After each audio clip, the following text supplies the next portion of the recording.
Irmãos, antes de recomeçarmos, de reiniciarmos, tem alguma pergunta aí que os amados queiram fazer sobre do que foi já falado até aqui, para que o pastor Tino e o pastor Clóvis responda? Eu falo pergunta, mas eu passo a... Tem alguma pergunta aí, meus amados? Tá tudo ok? Tá dando para entender? Tô sendo claro, objetivo? Que minha mãe fala que desde pequeno eu falo rápido. Aí, por eu falar muito rápido, às vezes eu penso que não estou passando claramente a ideia. Então, sendo assim, mais um copo do caldinho aqui. Uma delícia, obrigado. Viu?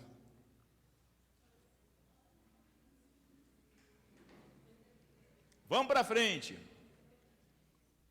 O quarto nome é o que, irmãos?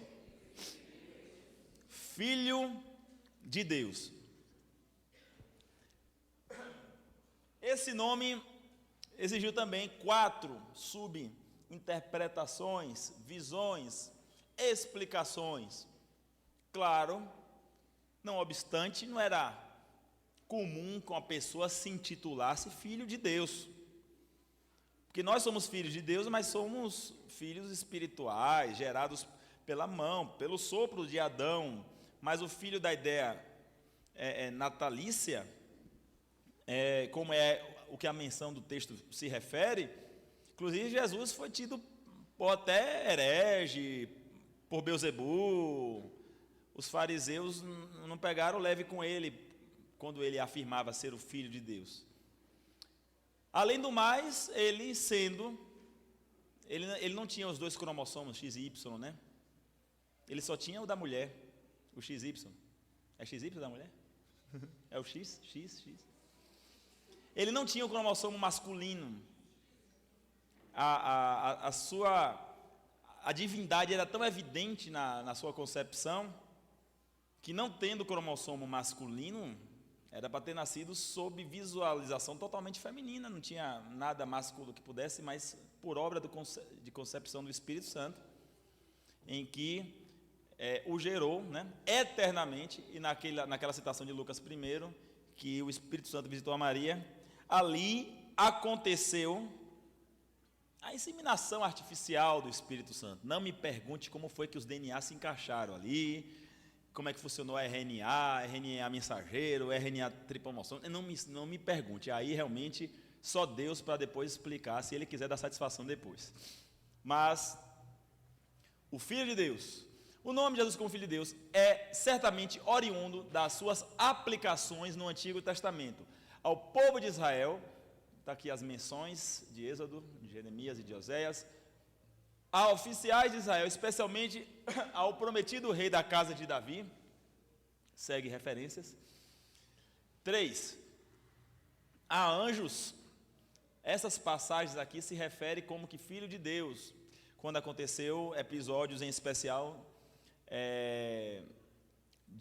me fugiu agora a palavra, teofania.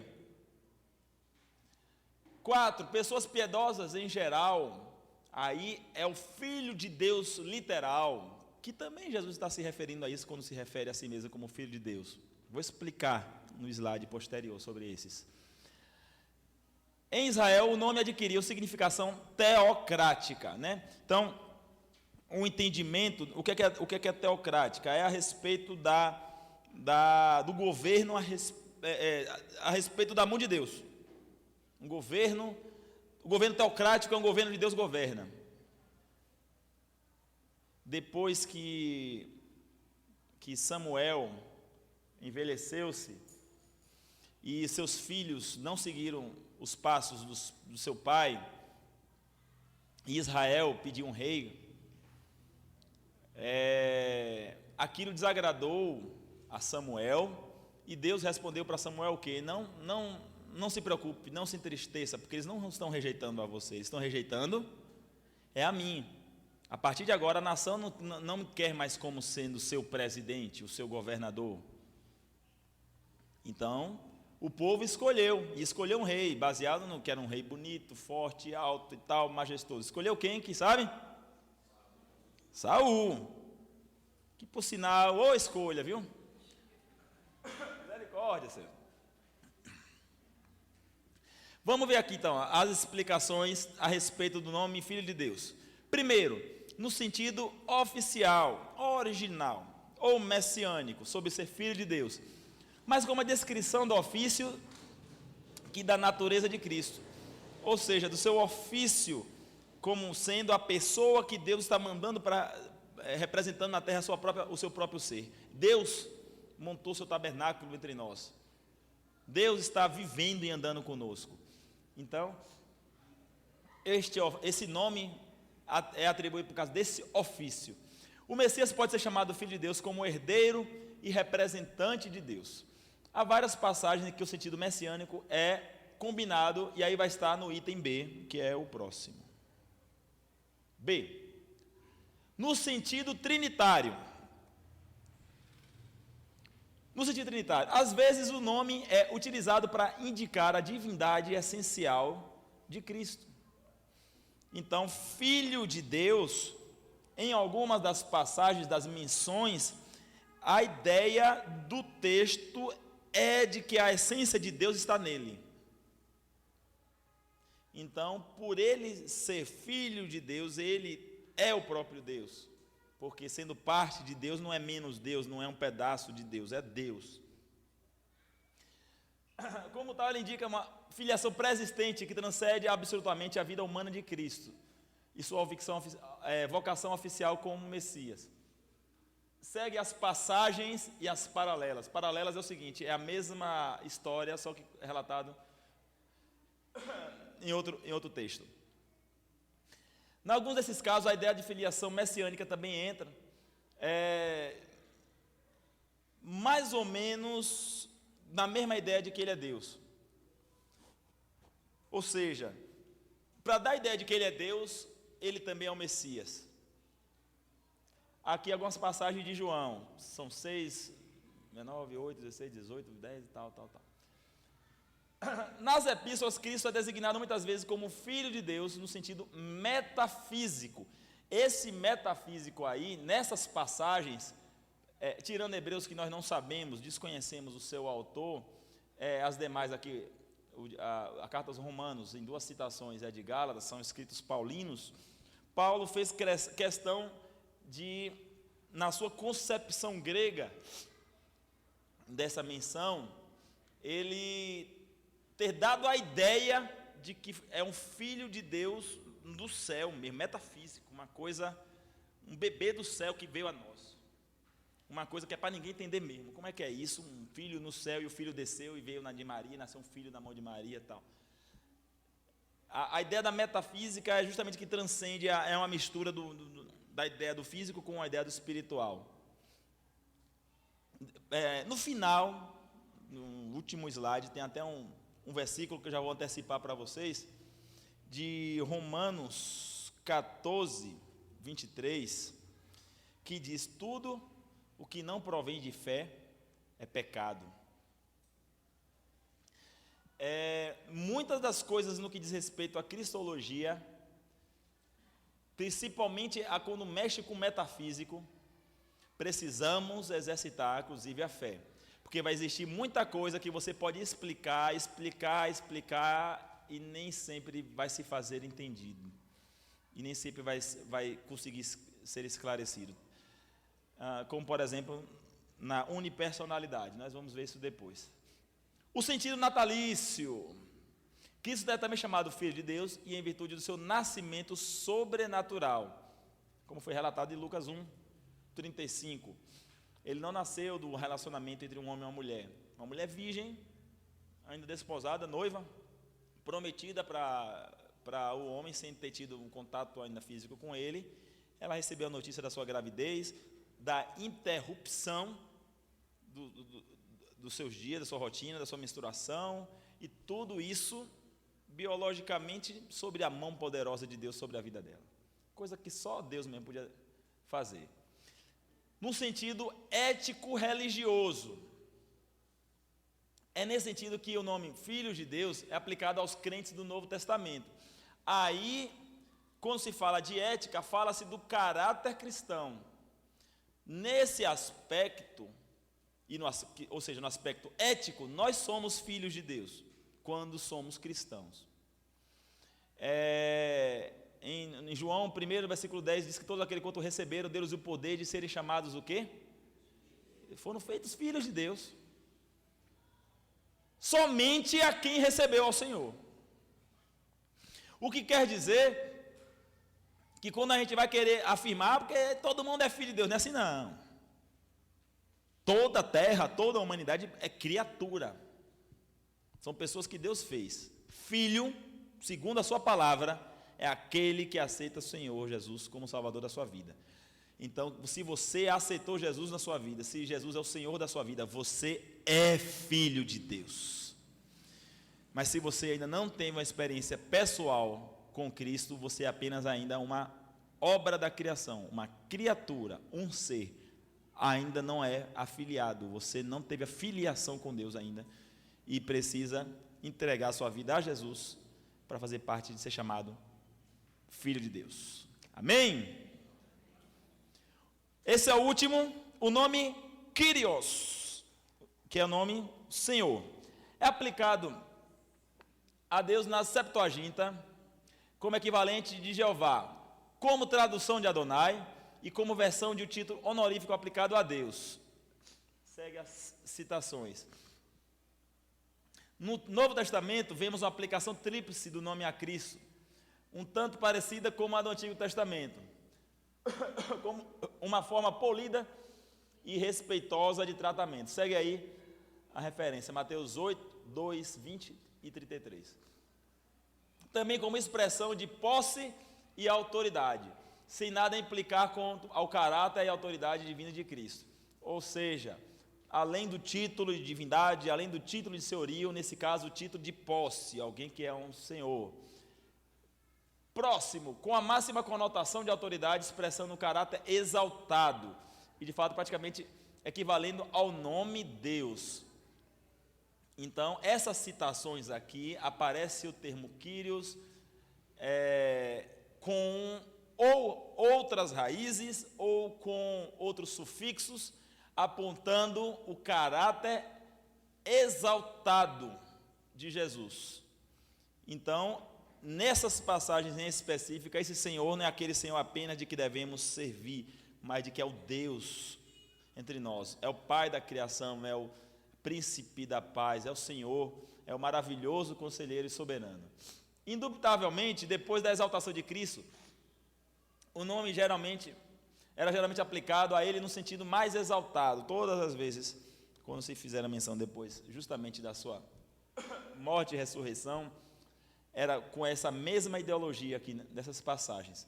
Mas há exemplos do seu uso, mesmo antes da ressurreição, onde evidentemente já se alcançara o valor especificamente divino do título, como em Mateus, Lucas e João, nessas passagens, se refere ao Senhor como sendo a expressa divindade, Deus entre nós, Deus soberano, e ele ainda não tinha sido morto e ressuscitado, ou seja, o que denotava fé por parte dos seus.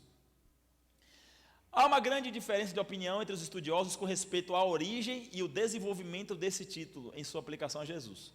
A despeito de tudo quanto foi antecipado em contraposição, não há razão para não acreditar que o uso do termo, quando aplicado a Jesus, tem suas raízes no Antigo Testamento. Como foi falado aqui acima, a tradução da Septuaginta aponta o similar Kyrios como o próprio Iavé, o tetragrama, Yud, o Re, o Rolen Vav Yud, as letras em hebraico. As epístolas de Paulo sugerem a ideia adicional de que se trata de uma autoridade e posse com base em direitos antecipadamente adquiridos. Então, toda vez quando Paulo usa a expressão Kyrios, as suas terminações apontam para a autoridade parecida com a autoridade de magistrados, autoridade política, autoridade acadêmica, autoridade na sua nação. Então, a situação é de que ele recebeu essa autoridade de uma maneira especial. Esse é o último assunto, a unipersonalidade de Cristo. Antes de entrarmos, falamos então, do recomeço para cá, sobre os nomes, sobre como Cristo é chamado, os 5 tipos de nomes. Alguma dúvida antes de avançarmos ou pergunta? O pastor Tino já está pronto para responder?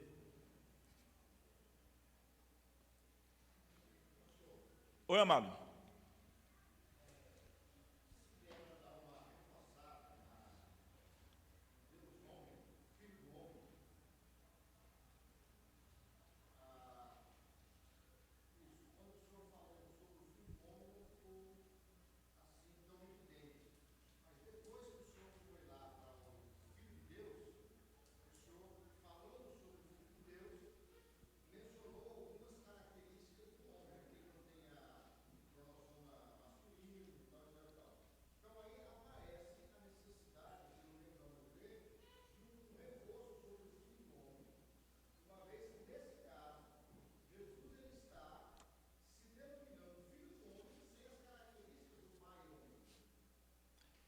Perfeito, perfeito. Inclusive, falha minha, porque de fato eu vou passando e não fiz a pausa, mas ótima colocação. Então vamos lá. Sobre Filho do Homem. Existem aqui essas 4 visões em que se foram tido a concepção de os porquês em que ele se referiu a Filho do Homem naquela passagem, em algumas passagens específicas, né? Cada uma dessas opções, 1, 2, 3 e 4, tem essas referências. Esse autor aqui, Dr. Vos, não tem acento, Vos, ele fez uma perícia em cada uma das vezes, das mais de 40 vezes que Jesus mencionou como sendo Filho do Homem. Em cada uma delas, nessa perícia, ele identificou características que precisava em que ele se auto-chamasse de Filho do Homem. E de fato, inclusive, confesso que quando eu estava em casa, rabiscando, escrevendo e compondo, eu falei, eu vou dar uma ênfase nisso, e eu não dei. Foi falha minha. E foi muito bom você ter cobrado. Porque é o seguinte, o caráter humano de Cristo, o caráter dele homem, aí filho do homem, depois eu vou adentrar de novo aqui nos 4, mas em especial o homem que vivia na terra, filho de um carpinteiro com uma desempregada, dizendo para todo mundo ser o profeta, tinha multidão que o seguia, mas tinha muitos que o criticavam. A gente não sabe o que ele fez dos 12 aos 30 anos, mas suspeita-se de que ele estava ajudando o seu pai na sua obra de carpintaria.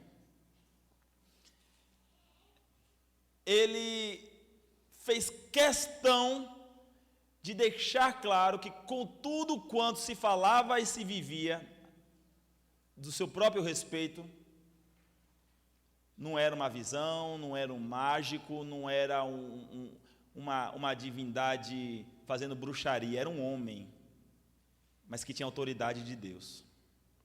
É porque é uma coisa meio louca assim, uma mistura, não sei se eu estou sendo claro para os amados também, se estou entendendo, porque assim, porque o Filho do Homem não veio para ser servido, mas para servir. E aí, ele chega diante dos seus discípulos e lava os pés. Aí Pedro, não, de modo algum, eu que devo lavar o seu, não. Pedro, se você não permitir, eu estou usando minhas palavras, tá? Se você não permitir que eu lave os seus pés, você não tem parte comigo, e não terá parte comigo no meu reino. Então, essa visão meio antitética, entre 2 polos, foi reforçada justamente em que Filho do Homem, o Filho do Homem, pois o próprio Filho do Homem, pois eu como Filho do Homem, pois a vinda do Filho do Homem, assim será como um relâmpago de Mateus, né? Mateus 24, que sai do Oriente e vai para o Ocidente, e assim será a vinda do Filho do Homem. para desmistificar a questão no sentido mágico, no sentido bruxaria. Até porque, se você for relatar o livro de Atos, você vai ver muita gente que fazia milagres baseados em bruxarias. Paulo expulsou demônio de alguns, inclusive. Pedro repreendeu alguns também. Teve alguns até convertidos, como, por exemplo, Simas. Então, era evidente que pessoas faziam algumas coisas miraculosas. E o seu caráter sobrenatural, porque ele estava andando, multiplicava pães, pegava cego, passava lodo e curava, mas eu sou um homem, porque eu sou Deus, habitando aqui, vivendo aqui com vocês, não sou nenhum bruxo, não sou demônio, não sou Beelzebu, como foi até inclusive acusado. Estou dizendo o que eventualmente poderia estar nas entrelinhas de quando ele se referia a si mesmo como filho do homem. E para dizer, também de alguma forma, aí já agora uma opinião pessoal, que até o sofrimento que ele falava que ele iria ter, era verdade. Porque um mágico desse, um cara desse, um homem que vai vir aí como um relâmpago, um homem que vai fazer o céu se abrir, um homem que vai julgar o mundo, um homem que tem autoridade para perdoar pecado, um negocinho, espinhozinho na mão, vai furar? Não vai nada. Um negócio de uma coroa de espinho na cabeça vai doer, vai sangrar? Não vai nada. Então, até para se tirar essa mistificação muito do caráter dele, até messiânico, ele fazia questão, tanto que o autor percebeu isso em mais de 40 citações, de aí usar-se, apelar para filho do homem, como sendo uma pessoa física, um homem, nesse aspecto humano, num aspecto natural, igual a qualquer um dos outros. Porque em João 15 ele dá diversas instruções para os seus discípulos a respeito de coisas que ele estava fazendo e sempre dizia, da mesma maneira, procedei vós também. Pronto, essa mesma passagem de Marcos 10, em que ele fala a respeito de lavar os pés, para vocês também serem servos uns dos outros. Então, ele fazendo e ensinando para dizer para nós que, como humanos também, nós devemos agir e proceder da mesma forma, sem desconsiderar o fato de que aqueles milagres todos se tratavam de Deus entre nós, e por isso ele era Deus, e por isso ele era homem. Não sei se eu consigo agora dar um pouquinho mais a ideia. Ok? Bênção. Para os demais, Kel?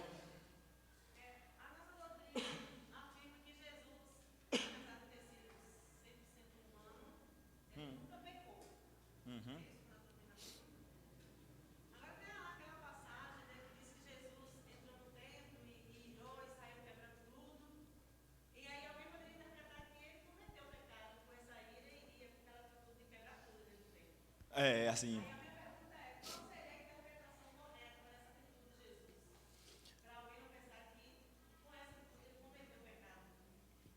Porque assim, todos os atos de Cristo, ele tem respaldo tanto no seu caráter natural pessoal, quanto no seu caráter espiritual. No caráter espiritual, no caráter divino, representava a rebeldia de Deus contra o que estava sendo feito no templo. Porque Deus não era de acordo com aquilo.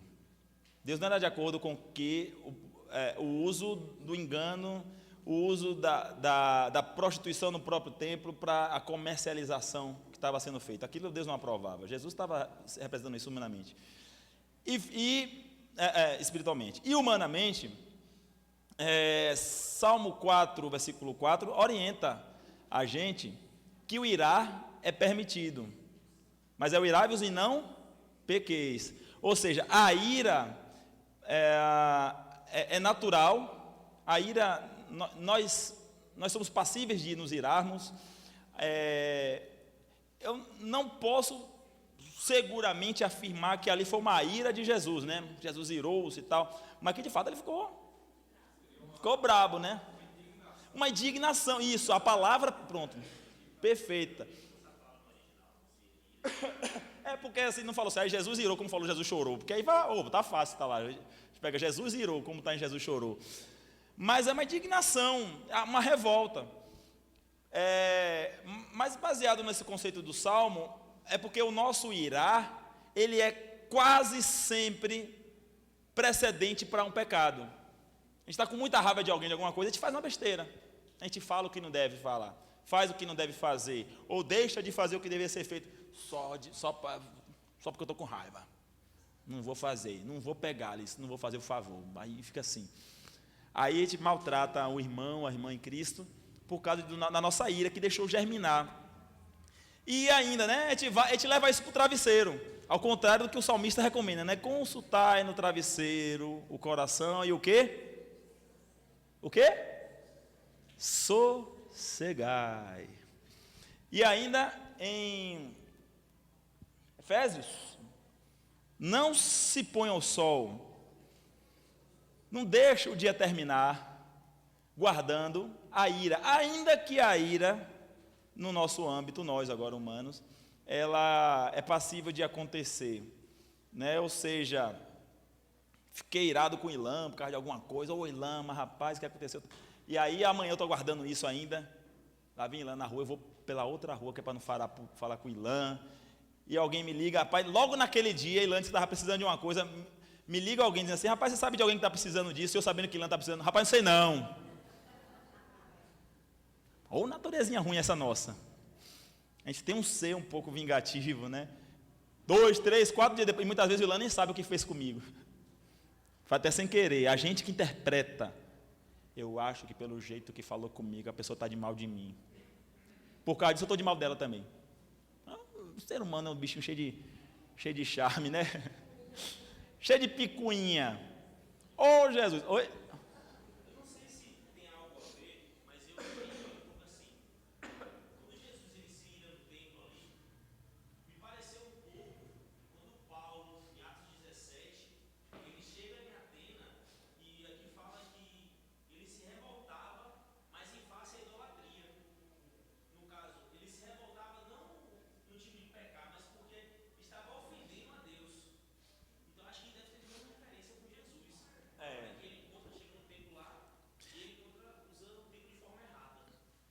Isso. E Paulo também não pecou. Para que a gente sabe, irmãos, inclusive baseado nisso que o Ilan também falou, hoje em dia, muitas coisas causam indignação por parte do povo de Deus, menos as coisas no que se refere ao espiritual, e eu não entendo por que é isso. Qualquer coisinha que acontece no cenário político do Brasil, com o presidente, com não sei o que, com o governador, não sei o que, tá, vira milhões de comentários de Face, de postagem, não sei o que, pessoal revoltado, e vai não sei o que, qualquer coisinha está tocando fogo em carro, tocando fogo em ônibus, qualquer coisinha protesta, tal. Aí um monte de personagens aí, fantoches, falando de Deus como se tivesse alguma autoridade, falando, trazendo heresias para o povo, enganando o povo, não causa a mesma indignação, a mesma revolta. A gente, até em prol do pacífico, né, vamos viver em paz e vamos... mas pelo menos tá na igreja. Aí, mas tem uma pessoa que estava viciada em um álcool e acreditou que um lenço ungido que ele desse R$200 ia livrá-lo. Aí a pessoa pagou R$200 no lenço ungido do apóstolo, do bispo, do arcanjo, da quarta pessoa da Trindade lá, e ficou curado do álcool. Tá vendo, irmão? De repente, aquele ali é de Deus, é porque a gente não sabe todos os mistérios de Deus. Aí começa a negociar com essas coisas. Irmão, precisamos voltar à origem reformada. Precisamos todos nós, eu digo nós, todos nós, precisamos todos os dias nos lembrar e causar assim em nós um espanto de indignação quando esses da teologia da prosperidade, essa teologia da ganância, essa teologia do traga 5.000 que Deus vai lhe dar 10.000 lá na frente, do Deus da troca, traga aqui o dinheiro que Deus abençoa uma cura que você está precisando. Isso precisa causar indignação, talvez pelo fato da própria igreja estar mais calada com relação a tudo isso, que essas coisas vêm crescendo. Os primeiros pais da igreja, para defenderem aquilo que acreditavam, eles iam até as últimas instâncias, inclusive não foram poucos, não se sabe o número, mas se sabe de milhares de milhões, que para não negarem, para não negociarem a sua fé, perderam suas vidas. Não estou falando lá, porque Barnabé, às vezes você fala assim, mas na Bíblia, coisa linda, Jesus estava lá, era até massa, Jesus está vendo, pode me apedrejar, que oxi, eu vou ganhar ponto com Deus no céu. Ninguém fazia nada para se amostrar, não. Era gente que estava já vivendo como a gente aqui, na vida social, eram pessoas que tinham seu trabalho, a sua rotina, mas viviam numa época que o cristianismo era motivo de perseguição. Como esse livro que eu citei aí, antes do intervalo, de Justino Gonzalez, eu não lembro agora qual dos livros, mas que fala que alguns dos primeiros pais tiveram situação assim de que trouxeram ele preso, trouxeram a presença dele, assim, a esposa e os filhos, assim, e tudo já na beira da morte. É sua palavra aqui agora que vai deixar a sua família viva ou não. Negue seu Jesus, negue seu Deus, curve-se ao rei, curve-se ao César. E todos esses testemunhos que a gente conhece, é que vendo a própria esposa, vendo os próprios filhos ali prestes a serem degolados, mas eles pensavam uma coisa: eu sei que o meu Redentor vive, eu não nego o meu Redentor, ainda que a própria dor da alma, da carne me confronte. E por não negar, ver esse tipo de situação, eu acho que nos dias de hoje a gente não faz ideia do que é isso, por ter o direito da liberdade religiosa, né? Então a gente não é perseguido, então se não é perseguido não tem graça aí, né? Ninguém leva a Bíblia para a escola, ninguém nem leva a Bíblia para a faculdade, nem leva a Bíblia para o trabalho, né? É isso. Ok? A gente avança ou tem alguma outra dúvida sobre isso, alguma pergunta? Que eu estou preocupado com o horário. Hein, Tino? 12 minutos? Então vamos avançar aqui.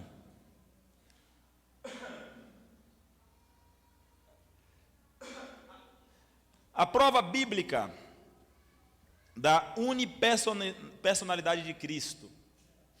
A doutrina das duas naturezas numa só pessoa, ou seja, ser Deus e ser homem, e não é assim, na metade para cá é Deus, na metade para cá é homem, ele ser totalmente Deus e totalmente homem, isso é unipersonalidade.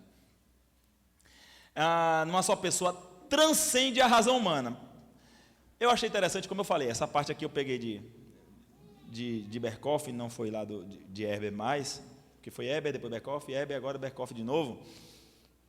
Mas eu achei interessante porque, para deixar logo claro que é natural que a gente leia, releia isso aqui. Aí a gente vai dar muitas vezes, rapaz, eu não consigo entender.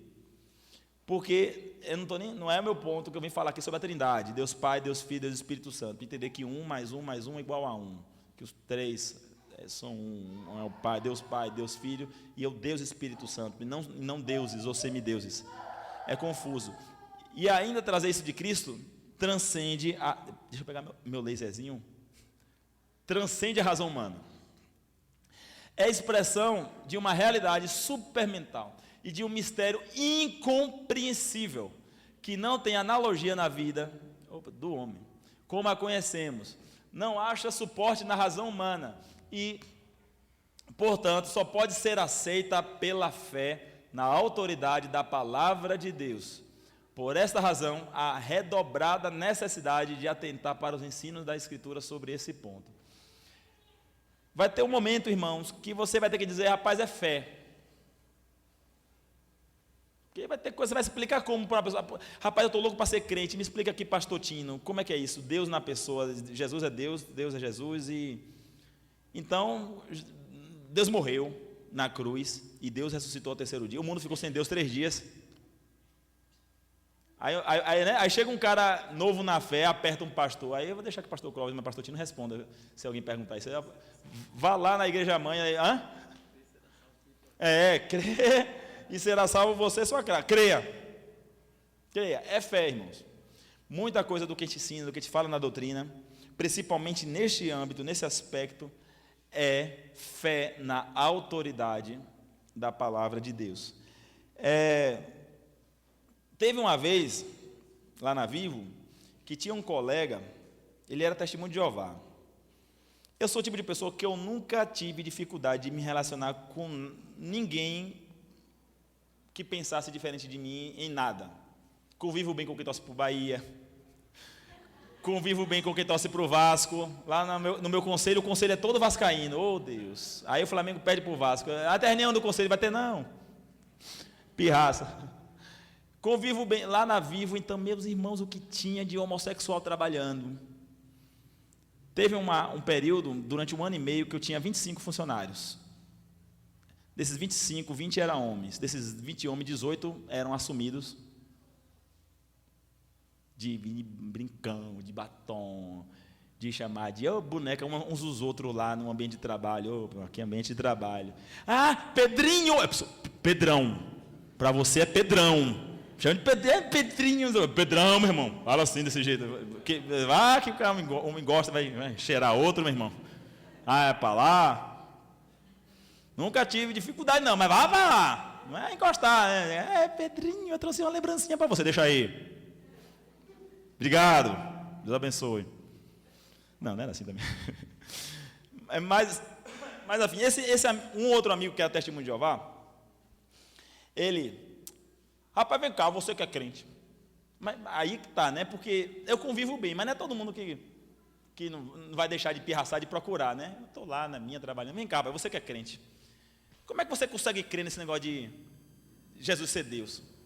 Me diga só uma passagem, qualquer uma que pelo menos deixe parecer de longe que Deus está em Jesus ou que Jesus é Deus. Se você disser só uma, eu mudo meu pensamento.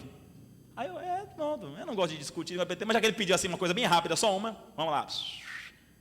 Peguei aquela passagem que o próprio Felipe perguntou a Jesus: Senhor, quando você vai nos apresentar a Deus? Quando é que vamos conhecer o Pai? E Jesus respondeu: eu aqui tenho andado com você esse tempo todo e você não me conheceu ainda? Aí eu reparei, meu irmão, na expressão dele. Mas esse texto aí não está nos melhores originais. Aí eu falei: imagina se tivesse. Aí eu discordo do que a Bíblia está dizendo nesse ponto. Meu irmão, se você for pegar então partes da Bíblia que você concorda e partes da Bíblia que você não concorda, vai ser uma discussão que não vai chegar a lugar nenhum. Primeiro que não é nem sadio, está discutindo, não está perdendo tempo, ninguém está doutrinando ninguém está combatendo ninguém está aí para... Você não vai converter e convencer ninguém por um negócio de confrontamento. Não é o recomendável. E ainda mais uma pessoa que já se diz conhecer e não aceita quando você mostra uma coisa. Aí, tchau. Então, meu irmão, fé, acabou. Primeira prova bíblica, na Escritura não há evidência de uma personalidade dual.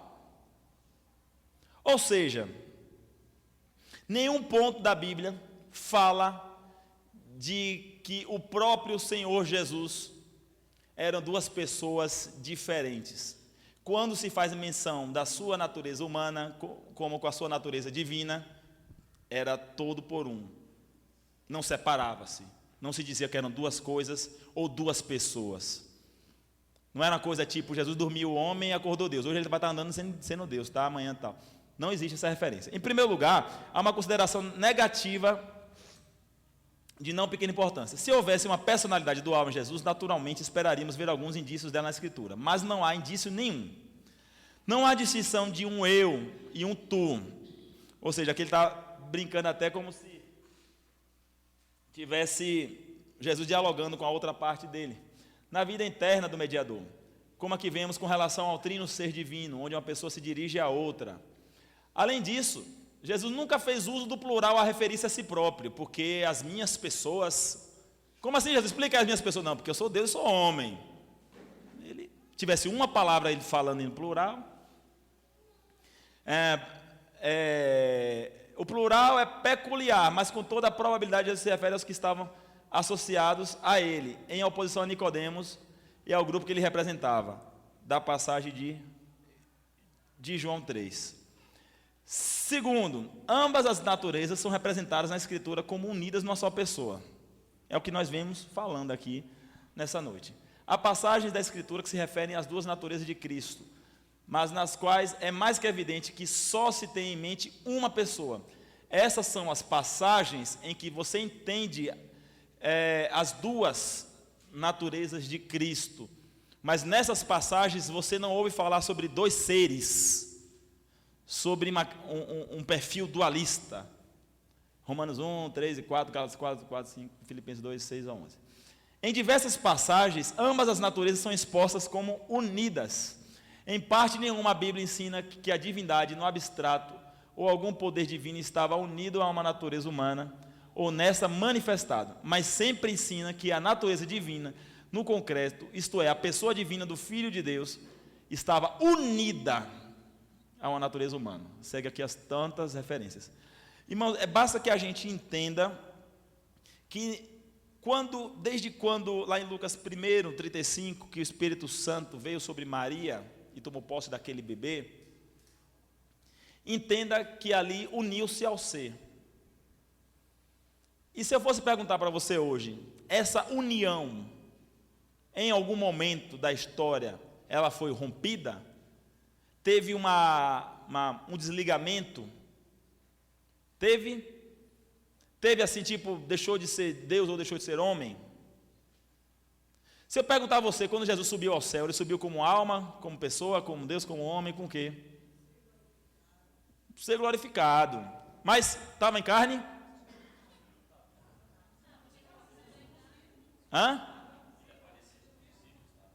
Ele estava em carne. Jesus está no céu em carne, então hoje? Tá?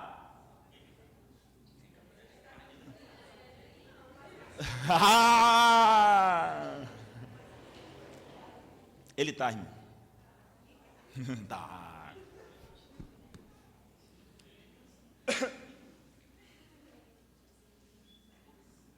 O corpo glorificado. Pegadinha do balão. Como assim? Foi exaltado, o céu está sentado à direita do Senhor, ao Pai. E como em Atos, não me lembro agora na referência, mas é o capítulo 1, diz que do modo que nós vimos ele subir, também veremos ele voltar, e com esplendor e com glória. A natureza do corpo glorificado está melhor explicada em 1 Coríntios capítulo 15, dá mais ênfase. Eu não vou poder adentrar agora, porque são mais de 50 versículos, mas trata da questão dessa natureza. Até porque também não é meu tema, mas é um tema massa para a gente conversar. A natureza é aludida em termos próprios de uma das duas naturezas. Ou seja, a Bíblia deixa clara os atributos de Cristo e mostra tanto o seu lado pessoal como o seu lado divino. Não tenta desmistificar dualmente. Repetidamente, os atributos de uma natureza são mencionados com relação à pessoa, ao passo que a pessoa é tratada com um título derivado de outra natureza. De um lado, atributos e ações humanas são proferidos como pertencentes à pessoa, enquanto ele é tratado como um título divino. Segue aqui as referências da titulação pessoa divina. Do outro lado, atributos e ações divinos são proferidos como pertencentes à pessoa, enquanto ele é tratado como um título humano. Então está se referindo a Deus com termos humanos e se referindo a ele como um homem com expressão que se usa para Deus em todas essas passagens, tanto na minha primeira frase, são essas primeiras, como na segunda, a pessoa de Deus divinal com título humano nessas segundas referências, João 3,13, 6,62 e Romanos 9,15, 9,5. Acho que esse é o último slide.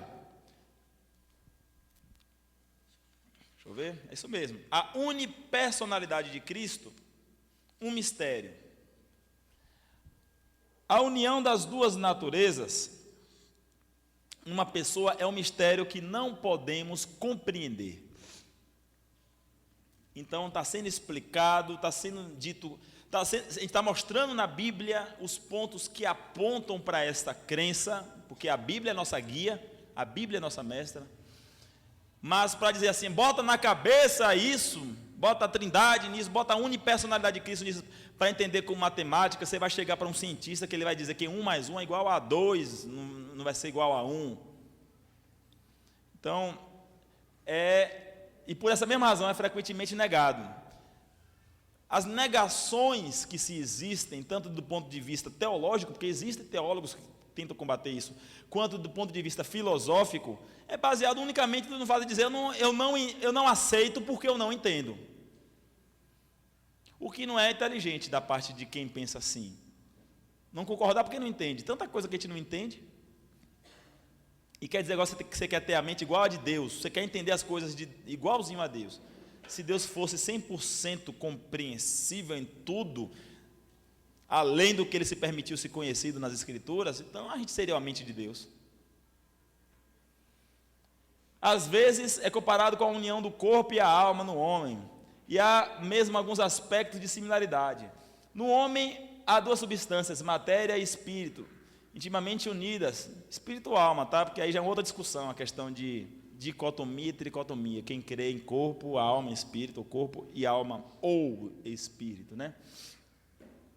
No homem, o princípio de unidade, a pessoa não tem sua sede no corpo, e do corpo sobre a alma, é um mistério. Assim também a relação das duas naturezas de Cristo e suas influências recíprocas. Tudo que acontece no corpo e na alma é atribuído à pessoa. Então, é só uma forma de o autor, como eu falei, esse caso aqui é Berkoff, tentar fazer a gente entender essa unipersonalidade.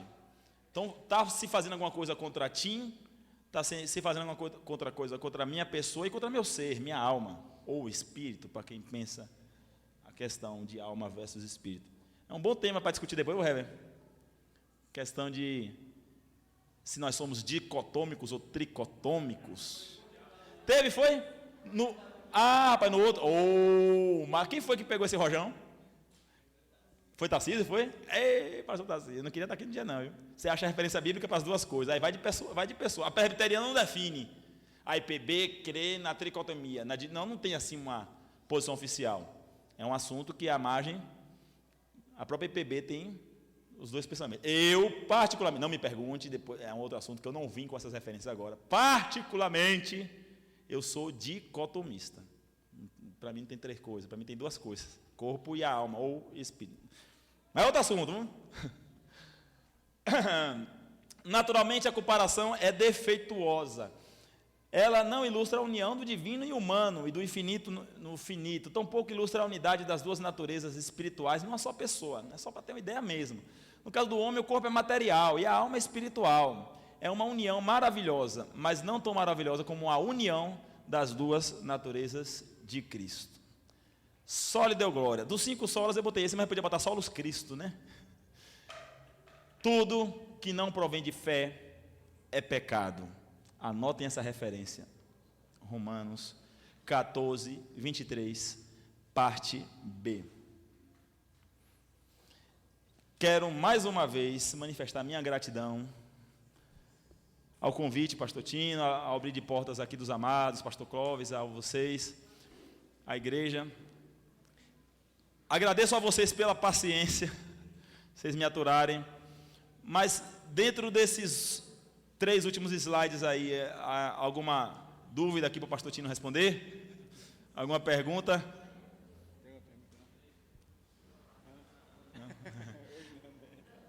Então, obrigado, Deus abençoe. O que for possível, conte comigo. Nessas semanas aí, vamos estar colados em nome do Senhor Jesus. Obrigado. Oi, meu amado.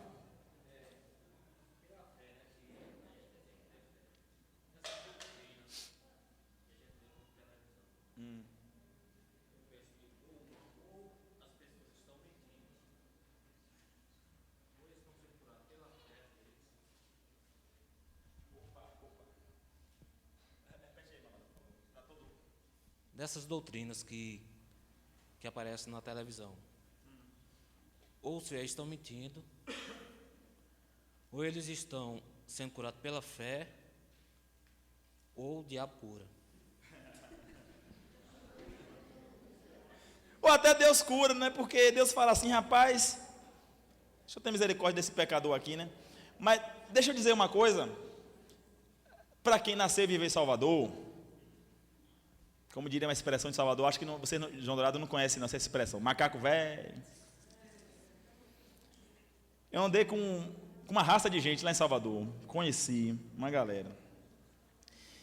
E conheci quem conhece, não eu diretamente a pessoa, mas conheci quem conhece pessoas que eram pagas para fingir cura.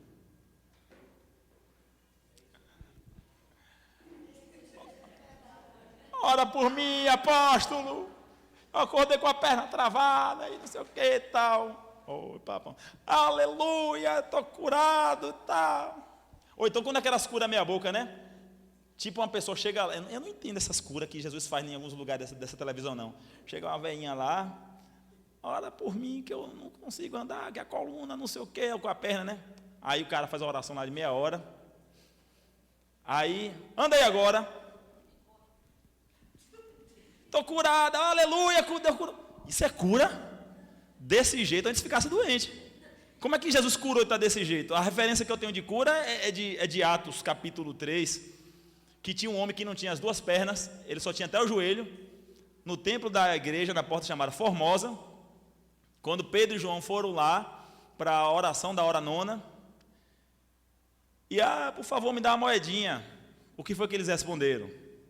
Não tenho ouro, nem prata, mas o que eu tenho, isso eu te dou, em nome de Jesus de Nazaré. Como é que foi o levantar e andar desse aleijado? Foi desse jeito? A Bíblia fala o quê? A primeira coisa que ele fez foi dar um pulo, de um salto se pôs de pé e entrou na igreja, pulando e adorando a Deus, para mostrar que ele agora é curado. Para ver até onde o fio vai, ó. Para mostrar que ele agora é curado. E isso é cura. Agora, essas curas meia boca que tem em alguns casos, não vou tirar a questão da fé da pessoa, que fé, até porque algumas doenças são psicológicas, algumas patologias são lá da pessoa que está com a mente travada e ela creu também que sai e sai. Os psicólogos presentes podem me ajudar nesse fator. Síndrome do pânico. Eu tive esse trem, fiz 1 bilhão de exames e não dava nada. Como assim? Não tenho nada e sinto tudo isso. Mas a mente que estava estressada. Desestressa. Eu pronto, estou me luau com meus amigos na praia, com violão e pronto. Acontece o toque do maligno. Inimigo de poder, até onde Deus o permite, como foi o caso de Jó.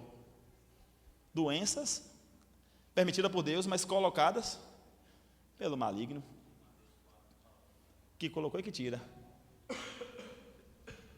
Só para lembrar, em Mateus 4 fala, né? Satanás chega para Jesus e fala que tu te dareis se prostrados me adorares. Você lendo assim no vago parece que é Deus falando, mas Satanás ele pode fazer coisas que ele tem certa autoridade, e a gente tem que ter um certo cuidado com essas coisas, porque se a gente não investigar o princípio da exegese, que a doutrina explica a doutrina, a Bíblia explica a Bíblia, nós vamos por caminhos muito tortuosos.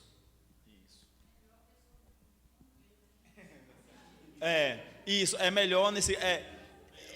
particularmente, eu não sei se assim, porque vez ou outra eu folheio lá, né? Deixa eu ver, cheguei em casa cansado, de noite, antes de dormir, deixa eu botar, ver se tem um filme, um jornal, uma coisa lá e tal. Aí, tem um canal passando um negócio evangélico. Aí quando eu vejo, esse evangélico, uns shows gospel, não sei o que lá, as gospels, aquelas maluquices gospel, um bocado de coisa, eu falei, não. Passo. Aí é melhor você botar Rambo, melhor botar Sylvester Stallone, do que ver certos programas evangélicos. Tem programa evangélico que é melhor. Aí chegou o irmão, é melhor ver esse programa evangélico do que ver novela. Eu falei, meu irmão, depender da novela. Eu não gosto de novela, mas... Olha o nível, meu irmão. Foi lá embaixo, não foi não? Desceu, né? Porque eu vou dizer, tem cada um desses bispos, apóstolos e arcanjos, mas sendo dessas igrejas neopentecostais, e conhecendo um pouquinho dos bastidores, eu ia passar a palavra aqui para o amado, eu posso afirmar de uma grande quantidade, seus 90 e tantos por cento, se tratar de atores, de mentirosos, para forjar, para enganar. Tire da mente que você já bebeu. Você já foi bêbado alguma vez? Não, nunca bebi. Nunca. Nunca nem trisquei cerveja. Tá vendo? Jesus curou, inclusive apagou da memória. Tá tendo agora uma febre disso aí agora, né? É pronto, né? Às vezes você está cansado, você está afim da risada, né? Você tem um programa humorístico, né? Em vez de ficar vendo esses programas desses humoristas que falam essas besteiras assim, com palavras obscenas, aí você vai assiste um show desse aí, que você dá risada. Mas é isso, espero ter contribuído, tirar a dúvida dos amados, viu? Obrigado aí a todos pela compreensão e paciência. Obrigado, Reverendo. Nós agradecemos o reverendo Tim, pastor Pedro Aragão, melhor dizendo, que Deus continue abençoando. Assisti o programa de televisão, eu sempre gostava de uma cena que os apresentadores faziam, eu vou fazer agora. Olhar para a câmera e reunir que amanhã, nesse mesmo canal, nesse mesmo horário, nós teremos o nosso terceiro dia de Semana Teológica. O reverendo Tarcísio, da Igreja Presbiteriana Pioneira, estará conosco, e você é o nosso convidado especial. Ronício, manda para mim depois. Gostei demais. Realizei meu sonho.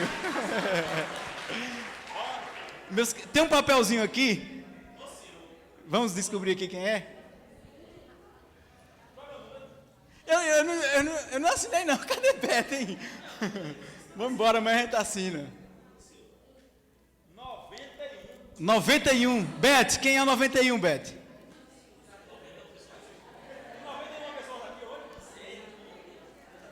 Pessoal, não tem o 91, vale o 19? De trás para frente? Não, gente, eu não sei quem é. Beth, alguém acha Beth aí? De cabeça para baixo, 16. Alguém acha Beth aí? Meus queridos, enquanto Beth não chega, eu quero relembrar que amanhã o reverendo Tarcísio estará falando sobre os estados de Cristo.